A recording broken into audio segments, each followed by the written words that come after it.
Hi, good morning. This is Janice with Capacity. I'm joined today by Suzanna Matthews of the Date Maven. How are you this morning? I'm great. Thanks, I Janice. should have said the lovely Suzanna, who always looks great on camera. She is a dear friend of mine, a professional colleague, and I admire her expertise greatly. She is an expert at all things relationship and dating. So I thought this would be an interesting conversation.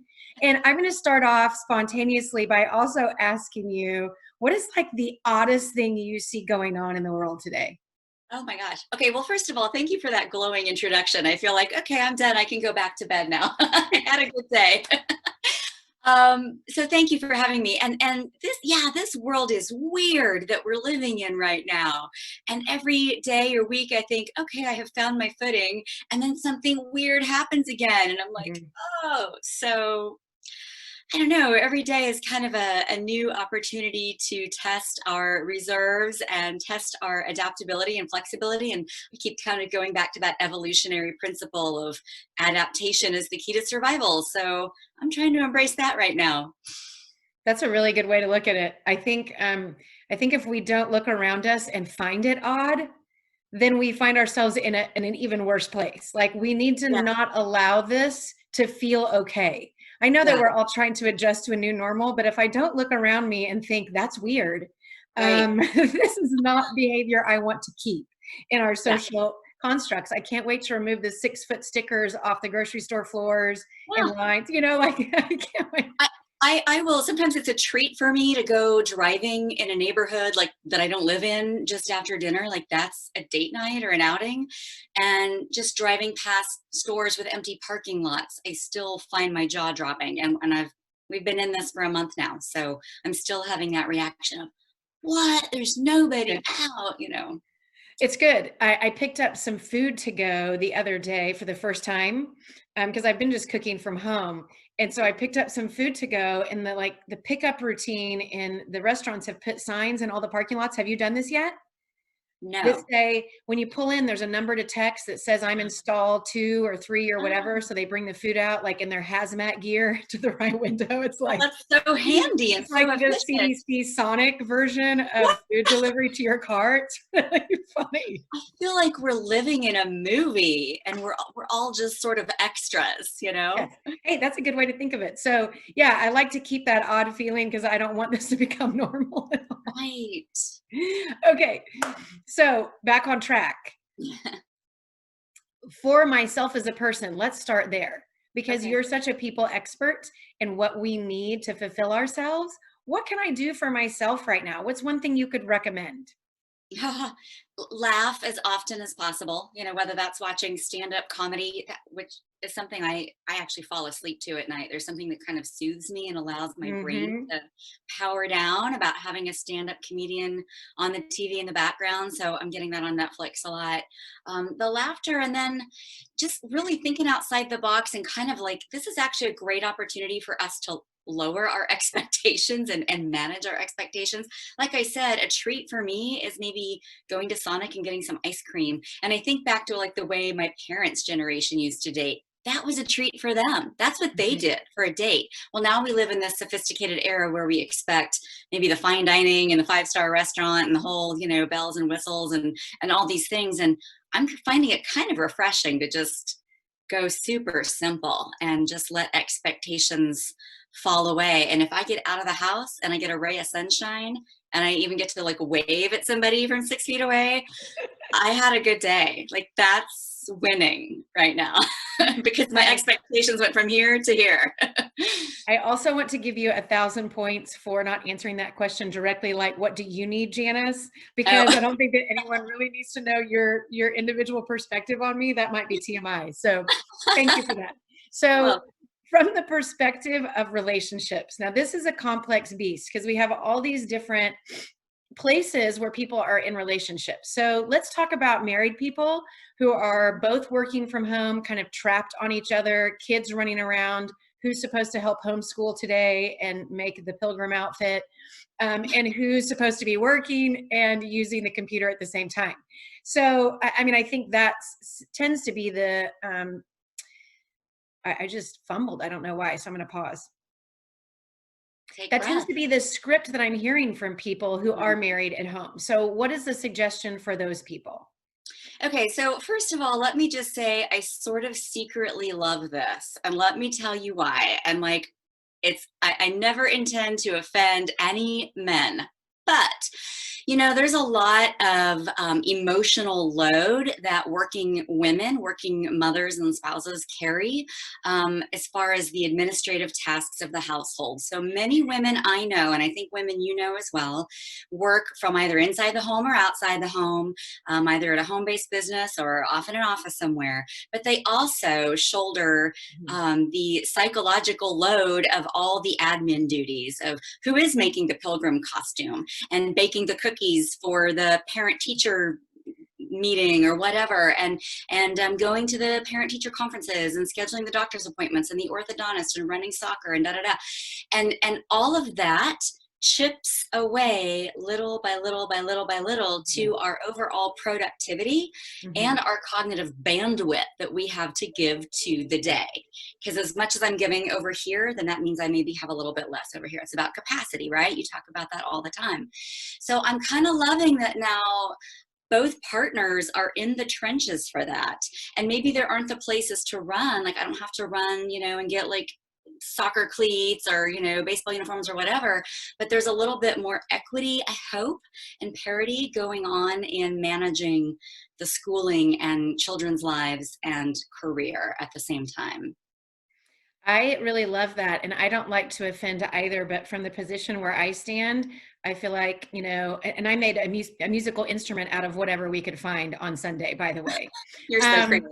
so it wasn't a pilgrim outfit. We didn't have to, but I do feel that there is at least a perspective shift that's being provided also for the inner workings of what it takes to balance that from time to time, and the emotional balancing act that also happens with trying to keep peace at the same time, that all of that is going on also, and providing the paper, the pencil, the computer, the supplies. And so I think that's great. So what about people who are single?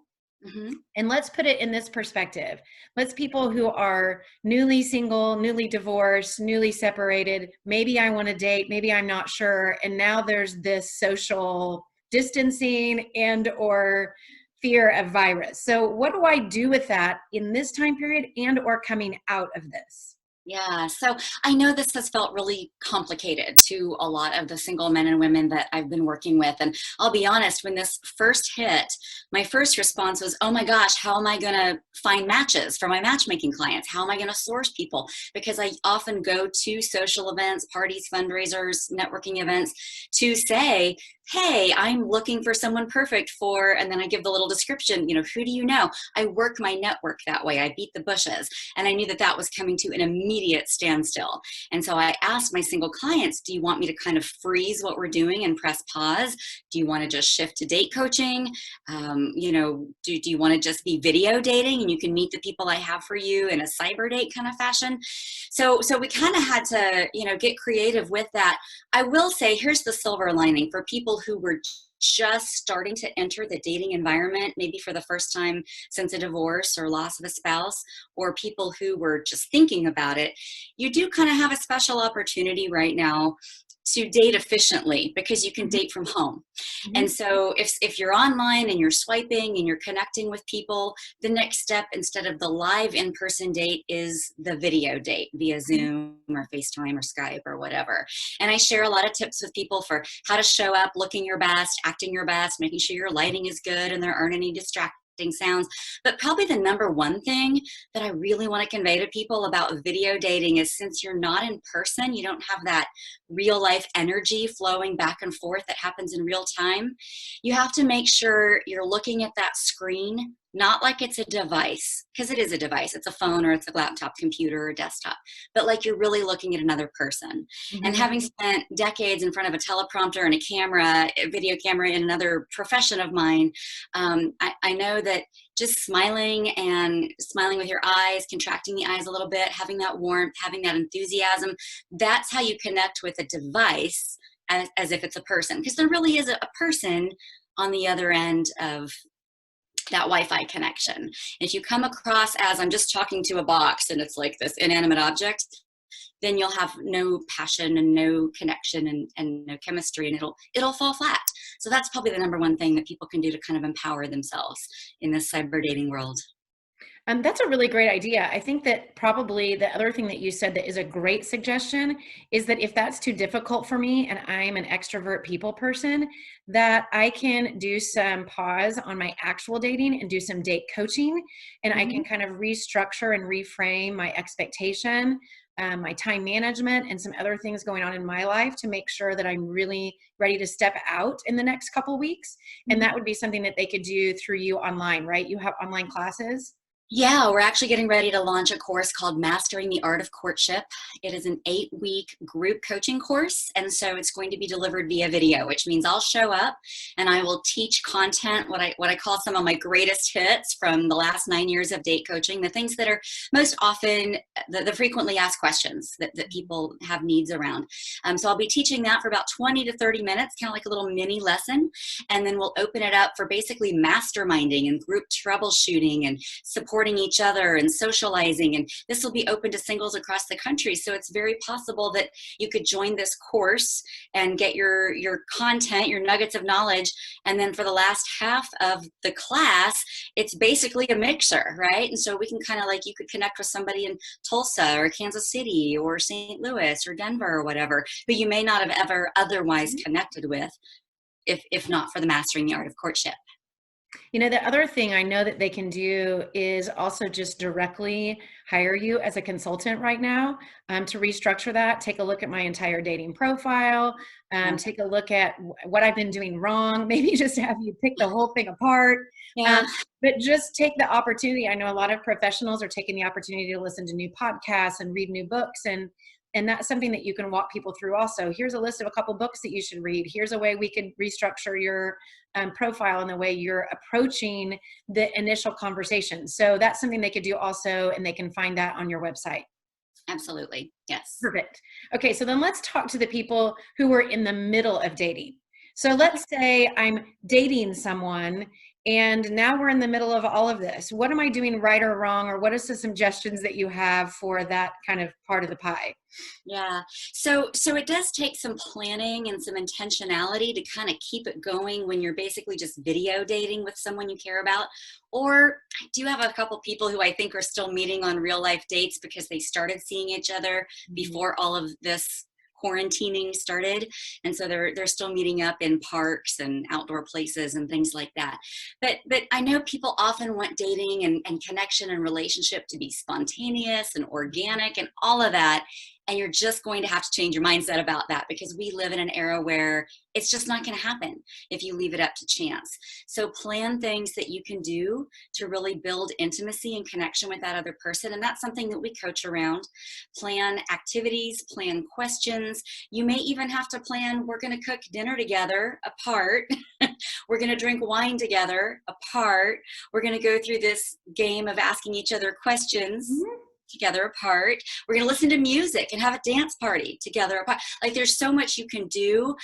Is it the same? No, of course not. I mean, it's not the same, but it's the best opportunity that you have given the reality right now. And if you want to keep that connection going and keep it alive, it's really what you have to do. So plan several days ahead, or at least several hours ahead. What am I going to wear?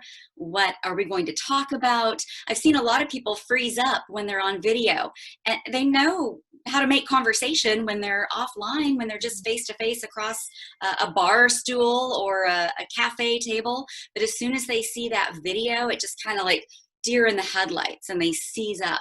So you want to make sure you have your conversation topics and your questions kind of locked and loaded, so that doesn't happen to you, so that you don't freeze.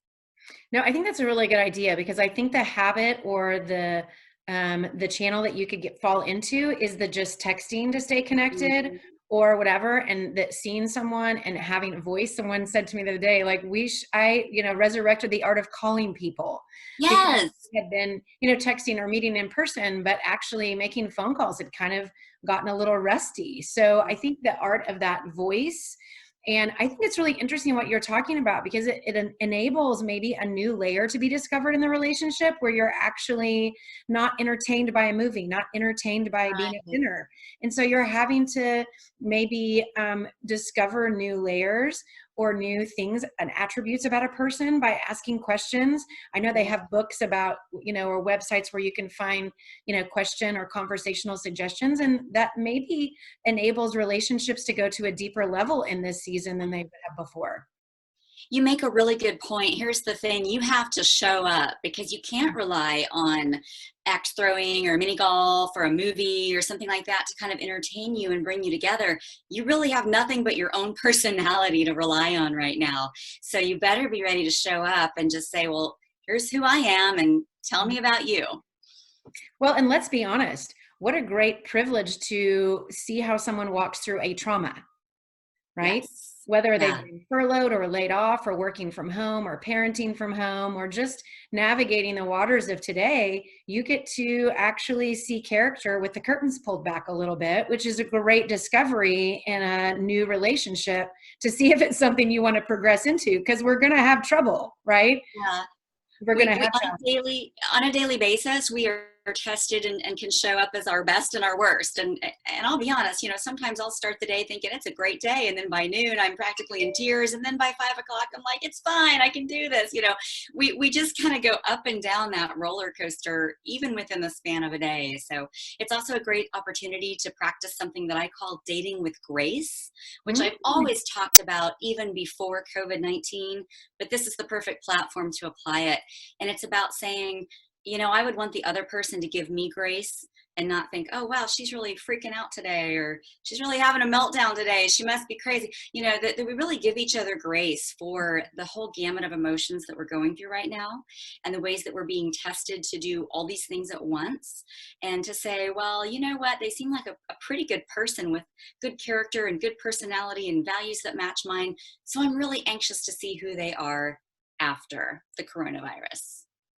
No, I love that. And I think that, again, if we go back to the very beginning when you were talking about the opportunities we have as an individual, if I take the opportunity to give myself grace in the moment right now and examine the character attributes that are coming out of my closet in the Yeah. middle of this, and I'm not taking them out on another person or other people in my inner circle, that enables me to also grow as an individual. And I'm much more prepared to share a better part of me at the end of this also, if I take stock of the time as a treasure. Beautifully said. Bravo. Oh, perfect. 1,000 points I give myself. Yes. So tell me what your silver lining is. What is your on the bright side in all of this for you?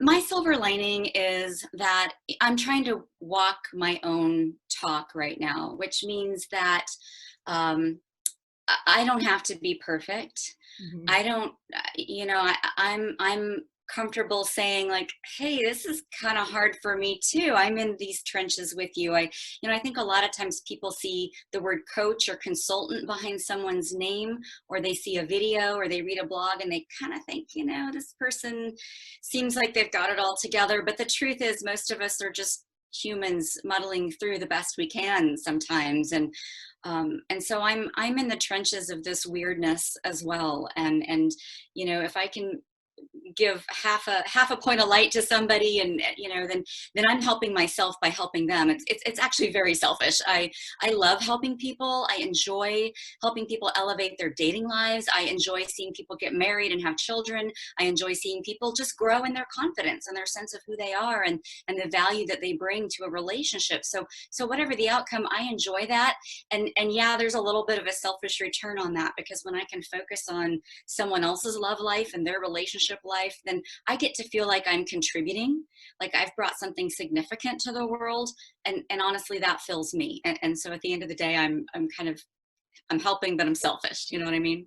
No, I think that's a beautiful thing. And I want you to also go ahead and give me a good, more broader summary of what you do at the Date Maven to end this, because I want to make sure that people can find you on a website. So give me a website address and all of those things as well, because I really love hearing the stories of your success, and the people who give you testimonies also is just really awesome. Yeah, Yeah, sometimes I pinch myself. So here at the Date Maven, we do provide personalized professional date coaching and matchmaking services to single men and women here in Wichita, Kansas, where we're based out of, but then also across North America. And we really try to elevate dating, because I know a lot of people have had a lot of aggravations and frustrations around dating, but it can be better. So if I always say, if you tried it one way, it's time to George Costanza it. And anyone who's a Seinfeld fan is going to know what I'm talking about. He got to the point where he was like, I've been doing what I thought were the right things and all the things I was told to do, and they didn't work. So I'm going to just throw it out and like do the opposite, whatever I was doing. So that's what we call George Costanza-ing. And so oftentimes I'll challenge people, you know, what you were doing wasn't working, so why not just let go of it and let's George Costanza this and let's just flip it and try something new. So that's what we do at the Date Maven. We do that normally, we do that one-on-one with people or via video technology. And now we do it, we're delivering courses kind of to the masses. So people can find us at www.thedatemaven.com. We're also on Facebook. I'm on Instagram as well. And I have a YouTube channel with some videos. So if people just want to watch videos and read my blog, that's fine too. That's perfect. I would highly recommend it. She's just great with people and relationships. If you're currently married and you feel that you are in a drab marriage or it's just gotten very rote, like some of the exciting things that she talks about and tells, if you are going to dinner and a movie for dates, you are way off. So there is a lot of excitement that you can add and a lot of mixing it up like she's talking about. You get 3,000 points for mentioning Seinfeld today, actually. Oh, thank you. Love it. You can invigorate a marriage too. I mean, it's you know, there's hope. Absolutely. And I think that becoming a better person dating makes me a better person as a friend. It helps me grow and learn in relationships in general and as a parent. So the multiplicity of what you add doesn't just stop at relationships, dating, or marriage. It increases what you said earlier, increases my capacity as a person to love myself and to love others better. So I thank you so much for being here today, Suzanna Matthews with the Date Maven. Janice Perkins with Capacity. Thank you for joining us on The Bright Side.